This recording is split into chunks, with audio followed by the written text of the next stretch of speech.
Reporter breaking. 100 കോടിയിലധികം രൂപ നഷ്ടത്തിൽ പ്രവർത്തിക്കുന്ന സർക്കാർ പൊതുമേഖലാ സ്ഥാപനമായ കേരള ഫീഡ്സിൽ 27 താൽക്കാലിക ജീവനക്കാരെ സ്ഥിരപ്പെടുത്താനുള്ള നീക്കം.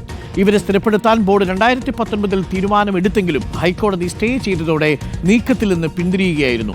രണ്ടാം പിണറായി സർക്കാരിന്റെ കാലാവധി അവസാനിക്കാനിരിക്കെയാണ് സ്ഥിരപ്പെടുത്താനുള്ള ബോർഡ് തീരുമാനം മന്ത്രി ജെ ചിഞ്ചുറാണിയുടെ മുന്നിലെത്തിയത്. CPI ഭരിക്കുന്ന വകുപ്പിൽ സ്ഥിരപ്പെടുത്താനുള്ള 27 പേരിൽ ഭൂരിപക്ഷവും CITUവിന്റെ തൊഴിലാളി സംഘടനയായ AITUC-യിൽപ്പെട്ടവരാണ്. ബോർഡ് തീരുമാനത്തിന്റെ പകർപ്പ് റിപ്പോർട്ടറിന് കിട്ടി. TV പ്രസാദ് ചേരുന്നു. TV പ്രസാദ്, നേരത്തെ ഉണ്ടായിരുന്ന ഹൈക്കോടതി സ്റ്റേ ഒഴിഞ്ഞതിന് ശേഷമാണോ ഈ നീക്കം?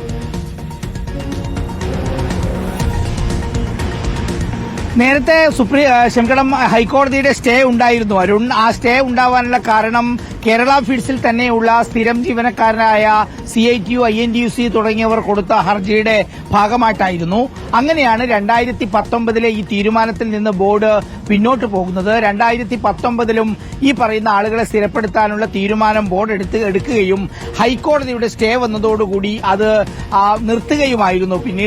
പിന്നീട് ഇപ്പോൾ LDF സർക്കാരിന്റെ ഒരു വർഷം മാത്രം അവസാനിക്കാൻ ബാക്കി നിൽക്കെയുള്ള ഈ ഘട്ടത്തിലാണ് അന്നത്തെ ബോർഡ് തീരുമാനം വീണ്ടും സർക്കാരിലേക്ക് അയക്കുന്നത് എന്നുള്ളതാണ് ഇതിൽ ശ്രദ്ധേയമായ ഒരു കാര്യം.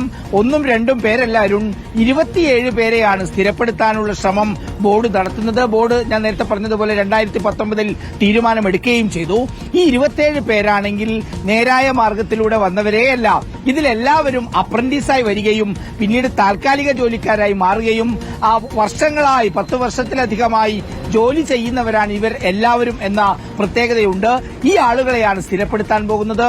100 കോടി രൂപയുടെ നഷ്ടമാണ് നിലവിൽ കേരള ഫീഡ്സിനുള്ളത്. സംസ്ഥാനത്തിന്റെ പൊതുമേഖലാ സ്ഥാപനമാണ്.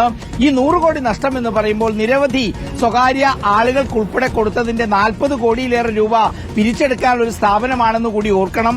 ഈ ഒരു ഘട്ടത്തിൽ, അതായത് പിണറായി വിജയന്റെ രണ്ടാമത്തെ സർക്കാർ അവസാനിക്കാനുള്ള ഈ ഘട്ടത്തിൽ കേരള ഫീഡ്സിലെ 27 പേരെ സ്ഥിരപ്പെടുത്താനുള്ള ഈ ഫയൽ അത് ചിഞ്ചുറാണി ഒപ്പുവെച്ചാൽ ഉറപ്പായും സംസ്ഥാനത്തെ മറ്റ് പല പൊതുമേഖലാ സ്ഥാപനങ്ങളിൽ നിന്നും കൂട്ടത്തോടെയുള്ള ലിസ്റ്റ് അതാത് വകുപ്പിലേക്ക് എത്തുമെന്ന കാര്യം ഉറപ്പാണ് അരുൺ.